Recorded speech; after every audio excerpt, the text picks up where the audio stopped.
Hello and welcome to some more Star Citizen. We've got a new Star Citizen now for 3.22.0 EPTU patch, which looks like it's close to going to live release. The new experimental game mode schedule has been announced for Arena Commander, so there's a load to get on with in-game now and sort of play and get involved with. There are some new RSI subscriber promos, and CIG are asking about feedback on communication, which is core to Star Citizen's success. There's been a new 3.22.0 EPTU update, so this is effectively a PTU patch, but it's on the EPTU. Just be aware of that for the drop-down.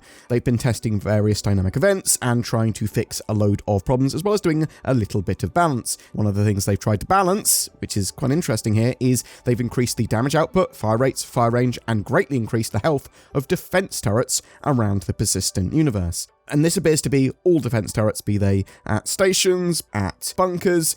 I actually want to see turrets and defenses around stations to go even further, be more powerful, be potentially more accurate, or at least sort of ramp up to being more deadly, so that those areas are safer but aren't entirely impregnable.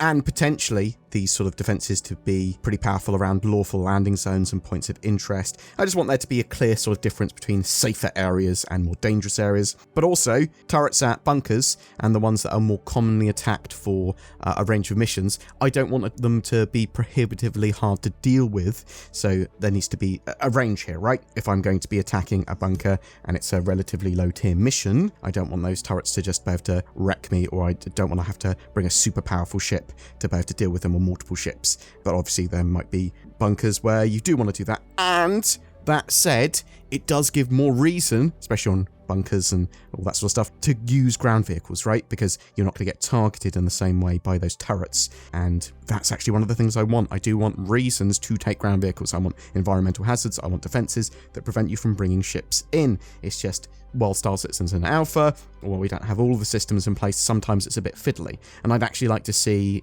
in mission descriptions, so that it tells me if it recommends a ground vehicle, it tells me how dangerous the defenses are, it tells me how to sort of approach the mission potentially a bit better. Also, greater range of turrets and weapons on them. That would be great to see as well. And I suppose we're going to start to see more and more sort of ground vehicles used by NPCs and that sort of stuff in the not too distant future. But they also fixed a load of annoying bugs in this patch. Melee takedowns on NPCs didn't previously count as kills for missions. When multiple players interacted with a cargo container with a tractor beam, those players' tractor beams didn't work correctly on the container. Injured passengers in a co-pilot or turret seat could disable maneuvering of a ship for the pilot, which is not ideal. And they fixed 3 client and 2 server crashes. It looks like Cloud Imperium are trying to get this as stable as possible before chucking it out. And yeah, it looks like it's pretty close to that stability that they want. Arena Commander schedule. So, Arena Commander has a load of game modes that they go through in a cycle for experimental modes and that sort of stuff. There's a load that are sort of constantly on as well, but until the 14th of January, you can play single weapon elimination with the AO3 sniper rifle. This is sort of like a 12-player free-for-all. You all shooting each other with sniper rifles. Pew, pew, pew, pew, pew. There's Tank Royale as well, which is up to 16 players, all trying to fight each other, driving a tank. You're trying to get as many points as you can. Still by far the least favourite mode in Arena Commander for me, Tank Royale at the moment, and the most boring, but they have improved it since its debut, so there's certainly props for that. Between the 14th and 21st of January, you can play FPS Elimination, which is sort of 12 players, and it's free-for-all. Whoever gets the most kills wins. There's Battle Royale as well, so ship or vehicle combat up to 16 players. Between the 21st and 28th, you've got Team Tank Battle, which is basically very similar to the Tank Royale, but you are in 2 teams of up to 8 players. And with the addition of multi-crew there, that's a lot more interesting, right? Because you can crew the same tank together. There's also Duel, which is 1v1 ship duels. I think last time they had this, it was locked to Furies only, so that might be the same here, or they might have evolved it to a different ship and loadout. Between the 28th of January and the 4th of February, we've got Team Elimination, which is the elimination FPS mode, but in 2 teams. And again, we have Tank Royale. Now, A ton of other modes are running indefinitely throughout the period as well. You've got Gun Rush, which is probably my favourite mode at the moment, although there's some cool master mode tests, which I do recommend everyone gets involved with to some degree, because this is the future of Star Citizen's flight model, combat model, the way you're going to be moving around the verse with nav and SCM modes. Try it out. There's new targeting in there as well and things like that. There's a load of improvements, but people's feedback is incredibly important for the future of the game. There's various swarm modes, so Pirate Swarm and Vandal Swarm, and with this, obviously, multi-crew is available for that. There's races, there's FPS control, there's various ship battles, there's free flight. There are also a ton of awards and badges to earn for playing these modes too. I'll link all of it down below so you can see the full schedule and all of the badges and things you can earn if you are some sort of achievement hunter. A load of these modes have had updates in Alpha 3.22, and Multicrew has added a ton of extra sort of depth to a lot of this as well. If you are an RSI subscriber, there are some subscriber promos that have gone out. So Star Citizen is kicking off 2024 by giving all RSI subscribers a Castac Arms Devastator Whirlwind shotgun out of the blue. To complement the FPS pump action, Imperator subs get a matching Whirlwind paint for the Greycat STV, Aopoa Nox, and Tumbrel Cyclone series.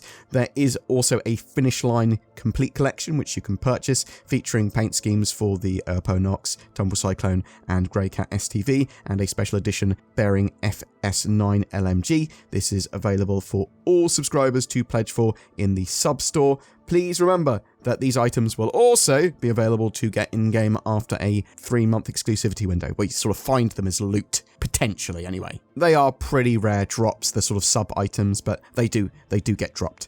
The racing variant of the Tumbrel Cyclone is available for all subs to drive throughout January, and Imperator subscribers get to also take out an Anvil Spartan, so that's also available for them for the month. There was a post on Spectrum, 2024 patch notes, testing, chat, and general communication feedback. And I want to underline how important this post is to the future of Star Citizen.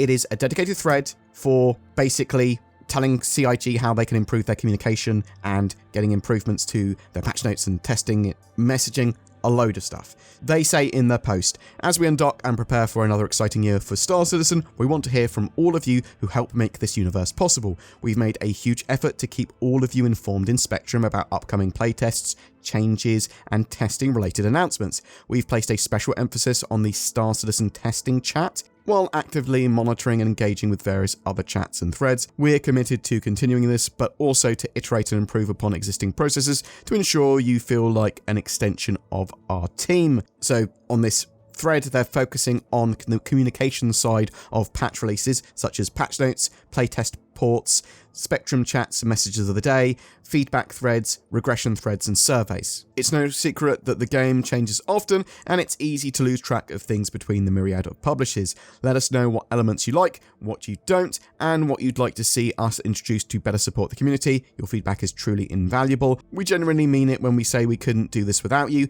Thank you all so much for participating and testing alongside us. So at the moment, that's for some quite basic stuff, or some bits and bobs that people might think aren't that important, but they really are. So this helps influence how Cloud Imperium engage us with the way they do testing for their patches, the way they give us patch notes, because a lot of stuff in patch notes is hidden. Like, they don't give us the full set of patch notes. There are lots of little bits that you go, oh, this is like a stealth change. Cloud Imperium giving us some better sort of communication about what exactly wants to be tested and what sort of major issues are and stuff like that in a more appropriate way, sort of like something that appears on the launcher, something that appears in game, that might really genuinely help testing. I'm always going to just be super pro, trying to get people involved with as many areas of the Star Citizen as possible though. Boom! That's it for your Star Citizen updates today. I am really interested to know what your experiences of playing on the 3.22.0a EPTU at the moment. Are you having a great time with that patch? What do you think of it? What do you think of the turret and sort of defense changes around the verse with that latest patch? Where would you like to see that go? Arena Commander, are you looking forward to any of those game modes in particular? particular? Are you hoping to see some other ones in the near future? Have you been playing with the master modes? What do you think of those? How about multi-crew in sort of Arena Commander and stuff? Have you been playing that? You thinking it's awesome? You think it's terrible? What would you like to see from Cloud Imperium in terms of additional communication or updates to the way they give us patch notes and tests? Whatever your questions or thoughts, I'd love to hear from you in the comments below. The giant ape climbed the skyscraper, swatting at helicopters that harassed him. You look up at the massive 50-foot creature of muscle and hair. He's got you firmly in his grasp. Any more pressure and you'd snap like a twig. He brings you to his mouth, and then you realise you should have got yourself nordvpn.com/BoredGamer. It would have provided you security and anonymity, preventing the great ape from finding you, but also accessibility to some of your favourite shows. Check out the links below for a massive discount and to help support the channel. Talking about supporting the channel, you can help by pressing that join button under my videos or even becoming a Patreon with the links below again. That goes a long way to helping us make daily Star Citizen content. A massive thank you to everyone that does that already or supports the channel in other ways like commenting, liking and sharing videos. We are just about to hit 200,000 subscribers, which is awesome, seeing we are a niche Star Citizen dedicated channel. Every month we have a ship giveaway. For January 2024, we are giving away a Drake Corsair. This is a very popular multi-role and multi-crew explorer ship that is very good at a huge range of stuff in the verse. It also comes with lifetime insurance and a game package, all you need to play Star Citizen, and all you need to do to be in for a chance of winning that is comment on any of my videos made during this month. More details in the video description. Thank you so much for watching. Be sure to check out my channel and other videos on there as well, and I'll see you in the verse.